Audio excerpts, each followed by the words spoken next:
أعوذ بالله من الشيطان الرجيم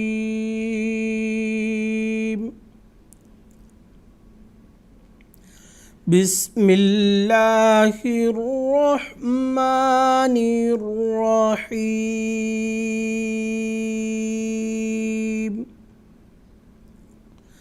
ناظرین کرام، السلام علیکم ورحمۃ اللہ وبرکاتہ۔ تجوید القرآن کلاسز کا سلسلہ جاری ہے۔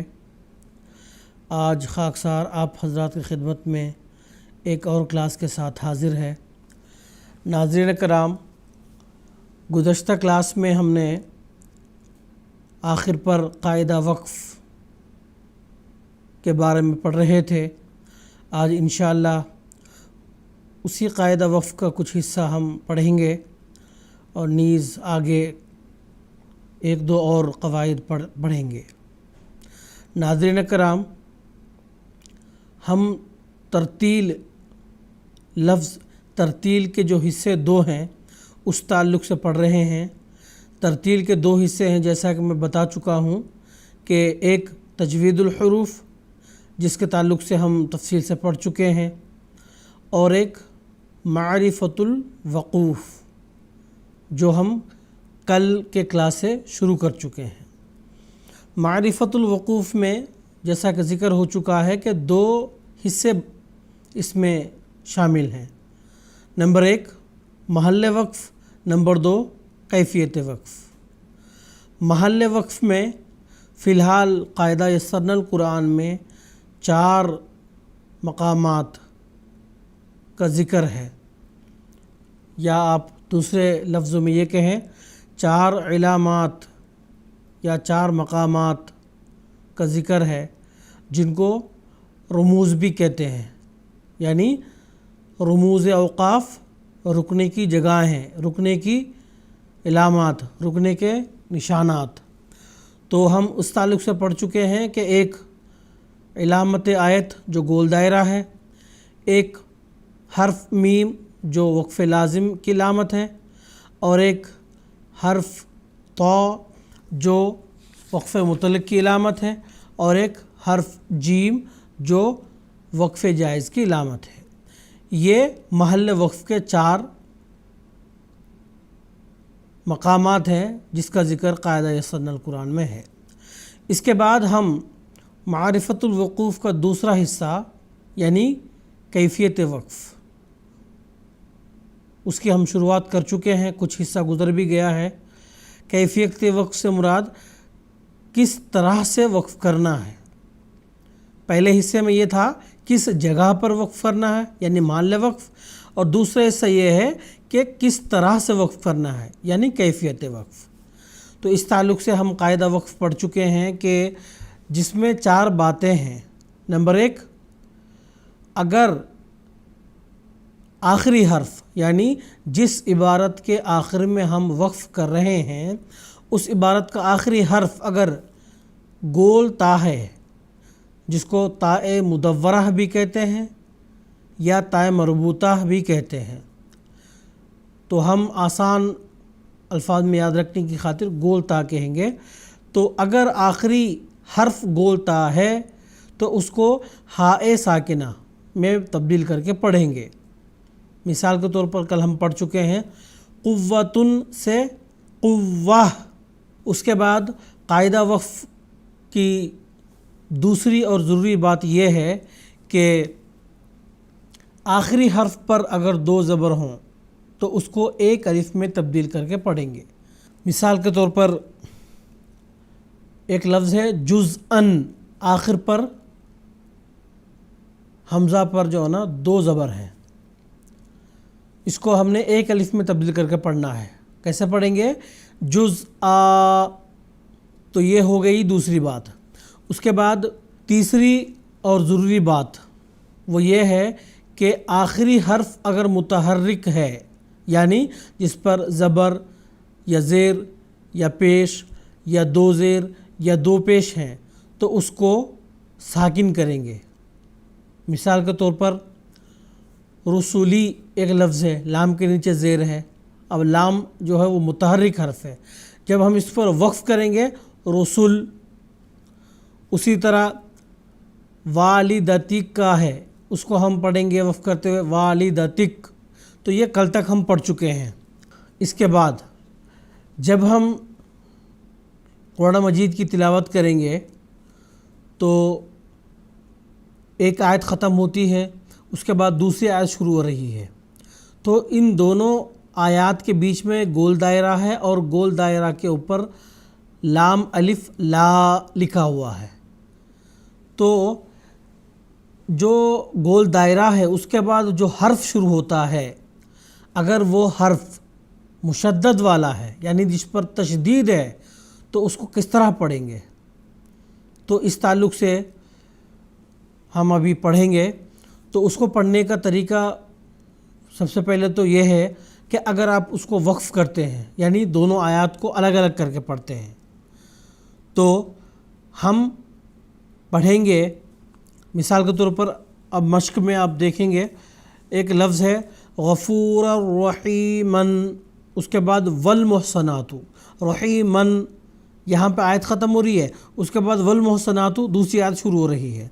تو ان دونوں کو ملانے کا یا پھر الگ الگ پڑھنے کا کیا طریقہ کار ہے، تو اس تعلق سے ہم پڑھتے ہیں. اگر تو ہم ان دونوں آیات کو ملا کے پڑھتے ہیں تو اس طرح سے پڑھیں گے غفور الرحیم والمحسنات، غفور الرحیم والمحسنات. یعنی اگر ملا کے پڑھیں گے تو جو دوسری آیت کا پہلا حرف ہے جو مشدد حرف ہے وہ مشدد حرف باقاعدہ تشدید کے ساتھ پڑھا جائے گا. اب جو ہم وقف کی بات کر رہے ہیں، اگر ہم وقف کر دیتے ہیں پہلا آیت پہ تو اس صورت میں کیسے پڑھیں گے؟ اس صورت میں آپ یہ سمجھیں کہ دوسری آیت کا جو پہلا حرف جس پر تشدید ہے وہ تشدید معدوم ہے، یعنی سمجھے وہ تشدید وہاں ہے ہی نہیں، صرف زبر ہے. تو اب میں وہ بھی طریقہ پڑھ کے آپ کو بتا دیتا ہوں. سب سے پہلے آیت ختم کریں گے غفور الرحیم، کیونکہ ہم نے یہ پڑھا ہے آخری حرف پر اگر دو زبر ہے تو اس کو ایک الف میں تبدیل کر کے پڑھیں گے، اس لیے ہم نے غفور الرحیم پڑھ دیا. اس کے بعد جب دوسری آیت شروع کر رہے ہیں جو ابھی ہم نے پڑھا ہے کہ تشدید کو ہم معدوم سمجھیں گے یعنی وہ وہاں ہے ہی نہیں، تو ہم پڑھیں گے والمحسنات. یہ طریقہ کار ہے. اب ہم اس قاعدہ کے تحت 4 لائنز ہیں اس کی مشق کرتے ہیں اور ہم دونوں صورتوں میں یعنی اگر وقف کرتے ہیں تو اس صورت میں کیسے پڑھیں گے اور اگر ملا کے پڑھتے ہیں تو اس صورت میں کیسے پڑھیں گے، وہ دونوں صورت پڑھیں گے تاکہ واضح ہو جائے کہ ایسے الفاظ آنے پر ہمیں کس طرح سے قرآن مجید کی تلاوت کرنی ہے. شروع کرتے ہیں. بسم اللہ الرحمن الرحیم. سب سے پہلے ہم وقف کرتے ہوئے کیسے یہ حصہ پڑھا جاتا ہے وہ پڑھیں گے، اس کے بعد ملانے کی صورت میں کیسا پڑھا جاتا ہے وہ پڑھیں گے. تو سب سے پہلے وقف کی صورت میں غفور الرحیم والمحسنات. اب اگر اس کو جوڑ کے پڑھیں گے دونوں آیات کو ملا کے تو اس صورت میں غفور الرحیم والمحسنات. اس کے بعد دوسرا حصہ وقف کرنے کی صورت میں پڑھیں گے کل کفار عنید مناع للخیر. یہ ہو گیا وقف کی صورت میں. اگر ہم ان دونوں حصوں کو جوڑ کے ملا کے پڑھتے ہیں یعنی دونوں آیات کے ٹکڑوں کو ملا کے پڑھتے ہیں اس صورت میں پڑھیں گے کل کفار عنید مناع للخیر. پھر آگے چلتے ہیں. وقف کرنے کی صورت میں ان دونوں حصوں کو اس طرح سے پڑھیں گے. وجوہ یومئذ ناعمہ لسعیہا راضیہ.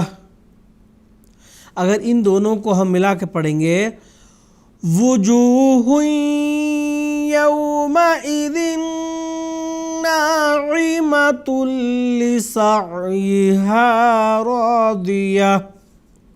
پھر آگے پڑھتے ہیں. وقف کرنے کی صورت میں پڑھیں گے ہم اس کو. فی جنت عالیہ لا تسمع. اگر ان دونوں حصوں کو ملا کے پڑھیں گے اس صورت میں فی جنت عالیۃ لا تسمع. آگے پھر وقف کرنے کی صورت میں پڑھیں گے ولا یسأل حمیم حمیما یبشرونہم. اگر ان دونوں کو ملا کے پڑھتے ہیں ولا یسأل حمیم حمیما یبشرونہم. آگے وقف کرنے کی صورت میں پڑھیں گے الا قلیلا نصفہ. اگر ان دونوں کو پڑھیں گے ہم ملا کے تو الا قلیلا نصفہ. تو یہ ہو گیا وہ آیت جس پر لا آتا ہے اور اس کے بعد والے پہلے جو حرف ہے اس پر تشدید ہے, تو اس کو پڑھنے کی کیا صورت ہے. اب ہم آگے چلتے ہیں. اسی طرح سے کہ آیت ختم ہو رہی ہے, اس آیت پر لا لکھا ہوا ہے اور آگے یا تو الف لام کے ساتھ آیت شروع ہو رہی ہے, یا ہم کل کے سبق میں قاعدہ نمبر 35 کے تحت پڑھ چکے ہیں نون قطنی, الف لام اور نون قطنی, ان دونوں کے ساتھ جب آیت شروع ہوتی ہے, ان دونوں میں سے کسی ایک کے ساتھ اگر آیت شروع ہو رہی ہے تو اس صورت میں ہم کیسے پڑھیں گے. تو اس صورت میں ناظرین کرام اگر تو ہم آیات کو ملا کے پڑھتے ہیں تو ہم آسانی سے پڑھ سکتے ہیں. اگر دوسری آیت الف لام کے ساتھ شروع ہو رہی ہے تو دونوں آیات میں ہم نے وقف کر کے پڑھنا ہے, تو کس طرح سے پڑھیں گے وہ, اور دونوں ملا کے پڑھتے ہیں تو وہ کس طرح سے پڑھیں گے, اس تعلق سے ہم ابھی جانیں گے. اگر تو ہم آیات کو الگ الگ وقف کر کے پڑھیں گے تو اس صورت میں جو الف لام سے شروع ہونے والی جو دوسری آیت ہے تو اس میں جو سب سے پہلے الف ہے اس کو اوپر زبر ڈالیں گے اور زبر کے ساتھ اس آیت کی ہم شروعات کریں گے. مثال کے طور پر یہاں بھی لکھا ہوا ہے الحمدللہ رب العالمین. آگے الف لام کے ساتھ آیت شروع ہو رہی ہے الرحمن. تو جیسا کہ میں نے بتا دیا ہے کہ خالی جو الف ہے اس پر ہم زبر دے کر پڑھیں گے. تو الرحمن الرحیم اس طرح سے پڑھیں گے. اگر ہم ان دونوں حصوں کو ملا کے پڑھیں گے تو اس صورت میں الحمدللہ رب العالمین الرحمن الرحیم, یہ ہے. اس طرح سے ہم پڑھیں گے. تو سب سے پہلے ہم خالی الف, جو الف لام کا جو خالی الف ہے اس کو وقف کرنے کی صورت میں کس طرح سے پڑھنا ہے اور ملانے کی صورت میں کس طرح سے پڑھنا ہے وہ ہم پڑھیں گے. شروع کرتے ہیں. سب سے پہلے ہم وقف کرنے کی صورت میں ان دونوں آیات کو کس طرح سے پڑھیں گے وہ ہم دیکھتے ہیں. شروع کرتے ہیں. الحمدللہ رب العالمین الرحمن الرحیم، الرحمن الرحیم۔ ناظرین کرام، جیسا کہ میں بتا چکا ہوں کہ اس خالی حرف پر زبر لکھیں گے، زبر دے کر اس کو پڑھیں گے، الرحمن الرحیم۔ اگر ان دونوں کو ملا کے پڑھتے ہیں اس صورت میں الحمدللہ رب العالمین الرحمن الرحیم۔ اس کے بعد دوسرا حصہ، اس کو وقف کرنے کی صورت میں اس طرح سے پڑھیں گے، فلا اقسم بالخنس الجوار الکنس۔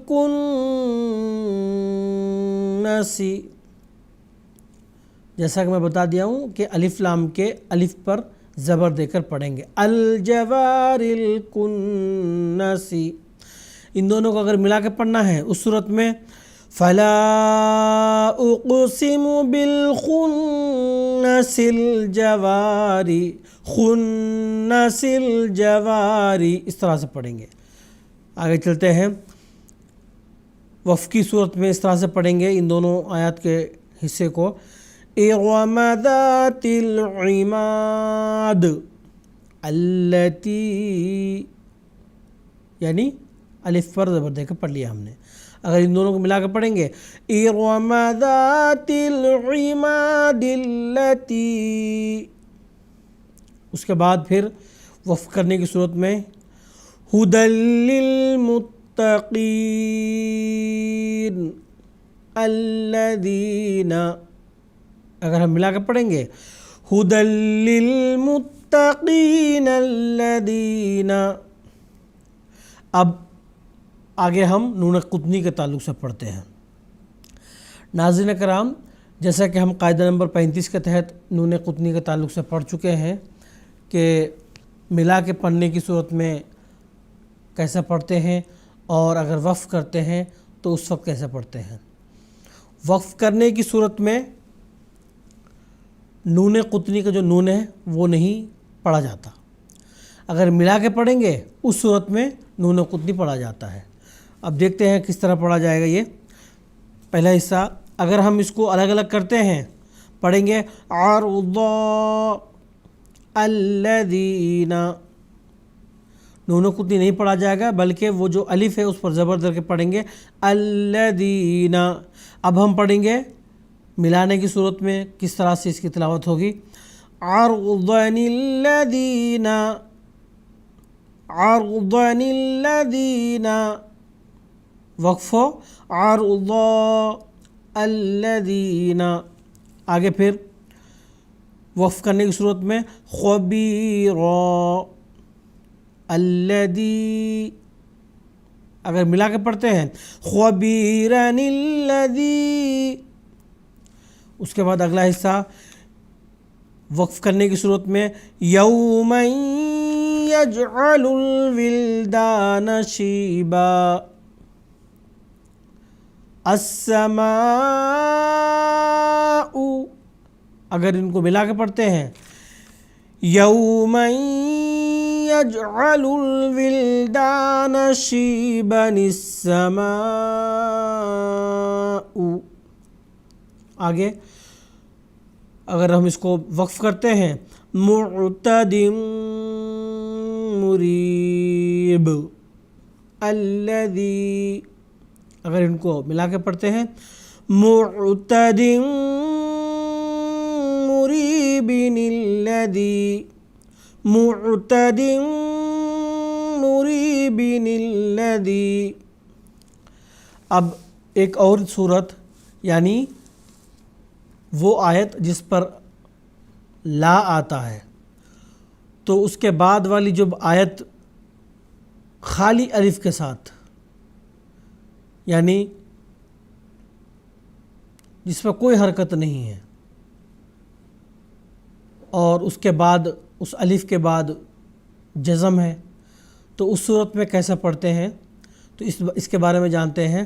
سب سے پہلی بات آپ کو یہ یاد رکھنی ہے، اس الف کے بعد جیسا کہ میں ذکر کر چکا ہوں ایک حرف ساکن والا ہوگا، اس ساکن والے حرف کے بعد جو حرف ہے ہم نے اس کو دیکھنا ہے، یعنی پہلے الف ہو گیا، دوسرے نمبر پر ساکن والا حرف، تیسرے نمبر والا جو حرف ہے اس کو ہم نے دیکھنا ہے، اگر اس حرف پر پیش ہے تو ہم اس خالی الف پر پیش دے کر پڑھیں گے۔ مثال کے طور پر آپ سب سے پہلے ہی جو آگے مشق میں حصہ دیا ہوا ہے اس میں اس کا ذکر ہے۔ مثال کے طور پر میں نے کہا خالی الف، اس کے بعد دوسرا جو حرف ہے ساکن والا شین ہو گیا، اس کے بعد تیسرا جو حرف ہے دال جس پر پیش ہے، اگر اس دال پر پیش ہے تو آیت کی شروعات جس خالی الف کے ساتھ ہو رہی ہے اس الف پر ہم پیش دیں گے، یعنی ضمہ دیں گے، ضمہ دے کر پڑھیں گے۔ مثال کے طور پر اشدد، اگر خالی الف کے بعد جو دوسرا حرف ساکن ہے اس ساکن کے بعد والا حرف اس پر اگر ضمہ ہے یعنی پیش ہے تو اس خالی حرف کو ہم پیش دیں گے، ورنہ اگر تیسرا جو حرف ہے یعنی خالی الف، دوسرا جو حرف ہے ساکن والا حرف، تیسرا جو حرف ہے جس پر اگر زیر ہے یا زبر ہے تو ہم خالی الف کے نیچے زیر دے کر پڑھیں گے۔ تو ناظرین کرام، خلاصہ کلام یہ ہے کہ خالی الف کے بعد جو دوسرا حرف ہے اگر اس پر پیش ہے تو ہم خالی حرف کو پیش دیں گے، اگر اس پر زبر یا زیر ہے تو ہم خالی حرف کے نیچے زیر دے کر پڑھیں گے۔ مثال کے طور پر ہم نے پڑھ لیا ہے کہ پیش ہو تو کس طرح پیش ہم دے کے پڑھیں گے، تو اشدد جس کی ہم مثال پڑھ چکے ہیں۔ اب زیر کی مثال ہم پڑھیں گے، یعنی خالی الف کے بعد جو دوسرا حرف ہے اس کے نیچے اگر زیر ہے تو ہم زیر دے کر پڑھیں گے۔ مثال طور پر دوسرے ان کی شروعات میں ہے ارجعی، جیم کے نیچے زیر ہے تو الف کو ہم نے زیر دے دیا ارجعی۔ اسی طرح زبر کی مثال ہے، ایک لفظ ہے اذهب، اذهب، زال کے اوپر ساکن ہے، اس کے بعد ہا کے اوپر زبر ہے تو ہم الف کے نیچے زیر دیں گے، جیسا کہ پہلے پڑھ چکے ہیں اذهب۔ تو یہ دو طریقے ہیں، اگر آیت کی شروعات خالی الف کے ساتھ ہے تو خالی الف کے بعد جو دوسرا حرف ہے اس پر پیش ہے تو خالی حرف کو پیش دیں گے، ورنہ اگر زبر یا زیر ہو تو خالی الف کو زیر دے کر پڑھیں گے۔ تو ہم مشق کرتے ہیں، اگر ہم اس کو ملا کے پڑھیں گے اس صورت میں ہم پڑھیں گے ہارون اخی اشدد بہ ازری، الگ الگ پڑھیں گے، ہارون اخی اشدد بہ ازری۔ آگے اگر ہم اس کو ملا کے پڑھیں گے یا ایتھا النفس المطمئنۃ ارجعی الی ربک، اس کو الگ الگ کرتے ہیں، یا ایتھا النفس المطمئنۃ ارجعی الی ربک۔ اگلا حصہ ان ابانا لفی ضلال مبین اقتلوا یوسف، مبین اقتلوا یوسف، یہ ملا کے پڑھتے ہیں۔ اگر الگ الگ کریں گے ان ابانا لفی ضلال مبین اقتلوا یوسف، جیسا کہ پڑھے ہم، اگر پیش ہو تیسرے حرف پر تو ہم الف کو پیش دے کر پڑھیں گے۔ اس کے آگے فلما جاءہم نذیر ما زادہم الا نفورا استکبارا فی الارض، اگر اس کو ملا کے پڑھتے ہیں دونوں حصوں کو الگ الگ کرتے ہیں فَلَمَّا جَاءَهُمْ نَذِيرٌ مَا زَادَهُمْ إِلَّا نُفُورًا اسْتِكْبَارًا فِي الْأَرْضِ۔ تو ناظرین کرام، اب تک ہم قاعدہ وقف کے تعلق سے پڑھ رہے تھے، اب ہم قاعدہ نمبر 38 کی شروعات کرتے ہیں۔ اس کے تحت قرآن مجید میں ایک جگہ، صرف ایک ہی جگہ ایک ایسا لفظ ہے جس کو قاعدے سے ہٹ کے مجہول پڑھتے ہیں۔ مثال کے طور پر ہم نے اب تک پڑھا ہے کہ اگر کسی حرف کے نیچے کھڑی زیر ہے تو اس کو پڑھنے کا طریقہ مثال کے طور پر اس طرح سے ہے، الف کے نیچے اگر کھڑی زیر ہے تو ہم پڑھیں گے اس کو ای۔ اسی طرح یا کے نیچے اگر کھڑی زیر ہے تو اس کو ہم اب تک پڑھ رہے تھے ی، لیکن قرآن مجید کے سورہ ہود رکوع نمبر 4 میں ایک لفظ ایسا ہے جس کو اس طرح سے نہیں پڑھیں گے۔ مثال کے طور پر میں اردو میں چند الفاظ بتا دیتا ہوں۔ مثال کے طور پر ہم کہتے ہیں کمرے، پنجرے، قطرے، اسی طرح وہ لفظ پڑھیں گے۔ ویسے وہ لکھا یہ ہے مجریہا، لیکن مجہول پڑھیں گے۔ وہ کس طرح سے؟ مجریہا، اس کو کہتے ہیں قاعدہ امالہ، تھوڑا سا اس کو جھکا کے۔ تو یہ تجوید کی اصطلاح میں قاعدہ امالہ کہتے ہیں۔ تو اسی کا ذکر قاعدہ نمبر 38 میں ہے یا مجہول کے نام سے، یعنی اس کو تھوڑا ہم قاعدے سے ہٹ کے معروف، قاعدے کے مطابق جس کو ہم پڑھتے ہیں اس کو کہتے ہیں معروف، اور قاعدے سے ہٹ کے جس کو تھوڑا سا الگ پڑھتے ہیں اس کو کہتے ہیں مجہول۔ تو اس یا کو ہم اردو کے لہجے کی طرح کمرے، پنجرے، قطرے، اسی طرح مجرے ہا، مجری ہا نہیں پڑھیں گے بلکہ پڑھیں گے مجرے ہا۔ یہ سورہ ہود کے رکوع نمبر 4 میں ہے۔ اس کے بعد ناظرین کرام قاعدہ نمبر 39 کی ہم شروعات کرتے ہیں۔ اس میں رسم خط کے تعلق سے ذکر ہے، یعنی لکھائی کا سٹائل، طرز تحریر جس کو کہتے ہیں، اس کے تعلق سے ہے۔ اس میں قرآن مجید میں چند ایسے الفاظ ہیں جس پہ صاد کے اوپر چھوٹا سا سین لکھا ہوا ہے۔ اس کو پڑھنے کا طریقہ یہ ہے کہ آپ اس کو اگر صاد سے بھی پڑھیں تو بھی صحیح ہے، سین کے ساتھ بھی پڑھیں تو بھی صحیح ہے۔ سب سے پہلے میں وہ بتا دیتا ہوں کون سے والے وہ 4 جگہ ہیں۔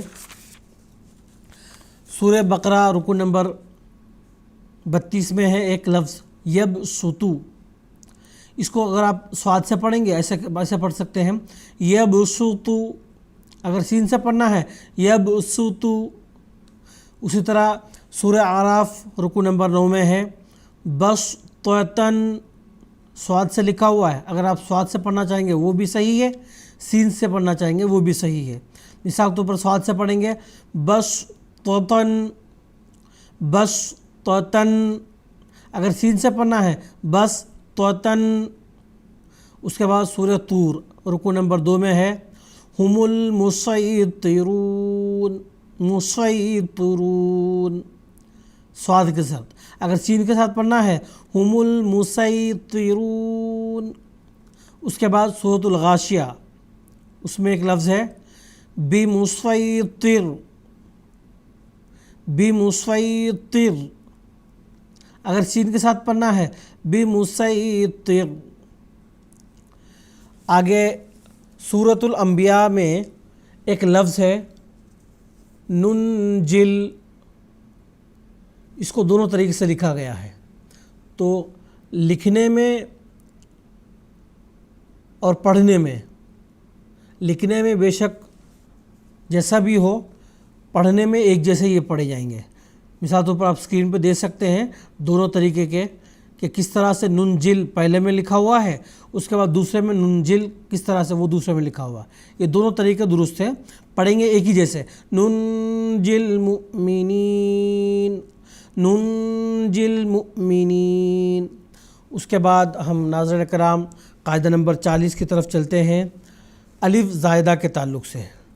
الف زائدہ کے تعلق سے اب تک ہم یہ پڑھے ہیں، ایک وہ خالی الف ہے جس سے پہلے زبر والا حرف ہے، اس کو ہم کہتے ہیں حرف مد، یہ پڑھا جاتا ہے، یعنی اس حرف کو لمبا کرتے ہیں۔ مثال کے طور پر فا زبر فا، اس کے ساتھ الف ڈال دیا تو اس کو ہم پڑھ دیا فا، یہ بھی پڑھا جاتا ہے۔ اس کے بعد وہ الف جس کے بعد جزم والا حرف آئے تو وہ پڑھا نہیں جاتا۔ مثال کے طور پر فدعو، فا کے ساتھ خالی الف ہے، اب آگے دال والا جزم والا دال ہے جس کی وجہ سے وہ الف نہیں پڑھا جاتا۔ یہ قاعدہ نمبر 19 کے تحت ہم پڑھ چکے ہیں۔ اس کے بعد قاعدہ نمبر 23 کے تحت وہ الف جس کے بعد والا حرف تشدید والا ہے تو وہ الف بھی ہم نہیں پڑھتے۔ وہ مثال طور پر والذین، تو یہ 3 قسم کے الف ہیں جس کے تعلق سے ہم پڑھ چکے ہیں۔ سب سے پہلے حرف مد والا الف، اس کے بعد خالی الف جس کے بعد جزم والا حرف آتا ہے، اس کے بعد وہ خالی الف جس کے بعد تشدید والا حرف آتا ہے۔ ان تینوں کے تعلق سے ہم پڑھ چکے ہیں۔ اب ایک چوتھی صورت ہے الف کی جس کو الف زائدہ کہتے ہیں، جو پڑھنے میں نہیں آتا مگر لکھنے میں ضرور آتا ہے۔ اور میں نے دیکھا ہے کہ چند ایسے قرآن کریم کے نسخہ جات ہیں جس پہ باقاعدہ اس الف کے پر کراس کا نشان جو ہے نا وہ لگایا جاتا ہے تاکہ پڑھنے والے اس کو دھیان میں رکھتے ہوئے اس الف کو نہ پڑھے۔ اسی کا ذکر اس قاعدے کے تحت ہے۔ تو یہ تقریباً 23 مقامات پر ہے۔ آل عمران رکو نمبر 15 کے تحت ایک لفظ ہے افَإِمَّاتَ، فا کے ساتھ جو الف ہے وہ اس کو اوپر کراس کئی نسخہ جات میں لکھا ہوا ہوتا ہے، کئی میں نہیں، تو یہ ایک جگہ ہے، اس الف کو نہیں پڑھیں گے کیونکہ یہ الف زائدہ ہے۔ اس کے بعد آل عمران رکو نمبر 17 میں ہے لَإِلَى اللَّهِ، لا لکھا ہوا ہے لیکن الف پر کراس ہے۔ اس کے بعد سورہ مائدہ رکو نمبر 5 ہے، اس میں ہے ان تبوء، آ نہیں پڑھیں گے، حمزہ کے ساتھ الف ہے مگر وہ الف زائدہ ہے، ان تبوء۔ اس کے بعد سورۃ التوبہ رکو نمبر 7 ہے لَأَوْضَعُوا، لا اوضعوا، اس طرح سے نہیں پڑھیں گے کیونکہ لام کے ساتھ جو الف ہے وہ الف زائدہ ہے۔ اس کے بعد سورہ ہود ہے رکو نمبر 6، اس میں ان ثمود کفروا، سمودہ کے ساتھ جو دال کے ساتھ الف ہے وہ الف زائدہ ہے اس لیے نہیں پڑھیں گے، ان ثمود کفروا۔ اس کے بعد سورۃ الرعد رکو نمبر 4، اس میں ہے لِتَتْلُوَ عَلَيْهِمُ الَّذِي، لِتَتْلُوَ لمبا نہیں کریں گے کیونکہ یہ الف زائدہ ہے۔ اس کے بعد سورۃ الکہف رکو نمبر 2 لَن نَدْعُوَ، اس کو ہم لَن نَدْعُوَ مِن دُونِهِ، وا کو لمبا نہیں کریں گے کیونکہ یہ الف زائدہ ہے، پڑھیں گے لَن نَدْعُوَ مِن دُونِهِ۔ اس کے بعد ایک لفظ ہے مَلَئِهِ، یہ ہر جگہ لام الف کے ساتھ لکھا ہوتا ہے تو یہ لام الف میں جو الف ہے وہ نہیں پڑھا جائے گا، مَلَئِهِ نہیں پڑھیں گے۔ اس کے بعد آخر پر ایک ہے انا جس کا مطلب عربی میں میں، تو یہ جو انا کا جو نون الف ہے، الف اس کا نہیں پڑھا جائے گا بلکہ اس کو پڑھیں گے انا، انا نہیں پڑھیں گے انا۔ تو ناظرین کرام، یسرنا القرآن کے قاعدہ نمبر 40 مکمل ہو گیا ہے۔ اس کے بعد آخر پر ایک کاتب کتاب کی طرف سے ایک ضروری اطلاع، وہ یہ ہے کہ قرآن مجید کی لکھائی کو خوبصورت دکھانے کی خاطر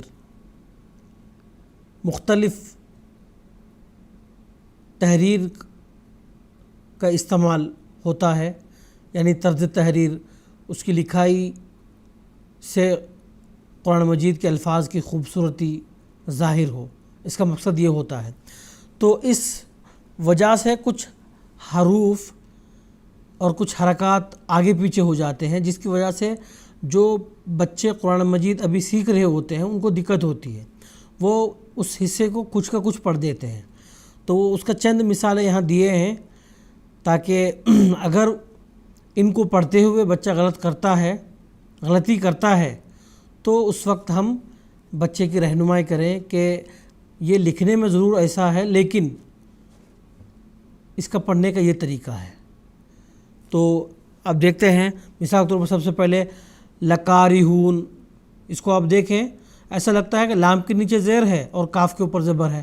اب بچہ اس کو جب پڑھے گا لکارہون پڑھیں گے، لیکن یہ ہے لکارہون۔ اسی طرح لفظ ہے لمن، لیکن ایسا لگتا ہے ملن جو پہلی تحریر ہے، اس کے بعد دوسرے میں لمن ٹھیک ہے۔ اس کے بعد حامیم، یہ بھی دو طرح کا ہے، اس میں تھوڑا بچے کو کنفیوژن ضرور ہوگا۔ اسی طرح حجراتی، پہلے میں تھوڑی سی مشکل ہے اس کو سمجھنا بچے کے لیے، اگر دوسرا والا ہو تو وہ آسانی سے وہ سمجھ جائے گا، حجراتی ہے۔ اس کے بعد اسی طرح حجج، لیکن پہلے لکھائی میں بچے کو بہت دقت ہوگی، تو اس طرح کے الفاظ میں ہمیں بچے کی رہنمائی کرنی پڑے گی، تبھی بچہ صحیح طریقے سے پڑھ سکے گا۔ اسی طرح آگے صلاتا، پہلی تحریر میں ایسا لگ رہا ہے سواتا، لام کے اوپر نہیں کھڑی زبر بلکہ واو کے اوپر ہے، تو ہمیں بچوں کو بتانا ہوگا کہ یہ اصل میں صلاتا ہے، تو یہ ایک طرز تحریر ہے جس کی وجہ سے یہ کھڑی زبر واو پہ آیا ہے۔ اس کے بعد ہے سألتہم، پہلی تحریر میں، اس کے بعد سألتہم ہے، پہلے میں بچے کو بہت دقت ہوگی پڑھنے میں، تو آگے جو الفاظ ہیں وہ صاف ہیں، وہ پڑھ لے گا بچہ کہ سألتہم ہے۔ اس کے بعد آخر پر یجعل، اب دیکھیں پہلے جو تحریر ہے اس میں لام کے اوپر زبر ہے اور لام کے اوپر ہی جزم ہے، تو عین کے اوپر کوئی حرکت نہیں دکھ رہی، اس وجہ سے بچے کو بہت دقت ہوگی۔ تو ایسے حروف ہیں جن کی ہمیں بچوں کو رہنمائی کرنی پڑے گی، تبھی وہ ان حروف اور ان الفاظ کو صحیح طریقے سے پڑھ پائیں گے۔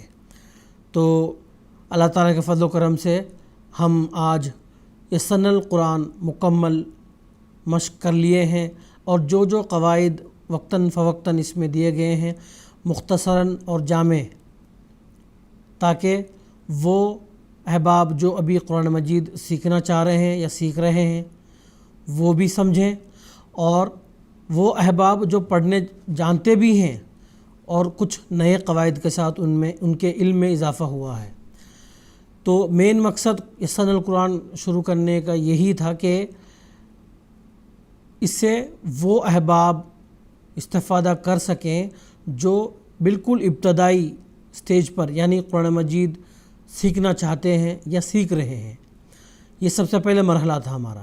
انشاءاللہ اگلے کلاس سے ہم دوسرے مرحلے کی شروعات کریں گے، جس میں خصوصاً وہ احباب جو قرآن مجید پڑھنا جانتے ہیں اور چند قواعد بھی جانتے ہیں، تو ان کے لیے مزید قواعد تفصیل کے ساتھ بتائے جائیں گے اور وہ اپنے علم میں اضافہ کر سکتے ہیں۔ اسی طرح قواعد کے ساتھ ساتھ قرآن مجید کے کچھ چنندے حصے تلاوت کے ساتھ پڑھیں گے، اور اس میں جو ضروری قواعد ہوں گے ساتھ ساتھ دہرائیں گے۔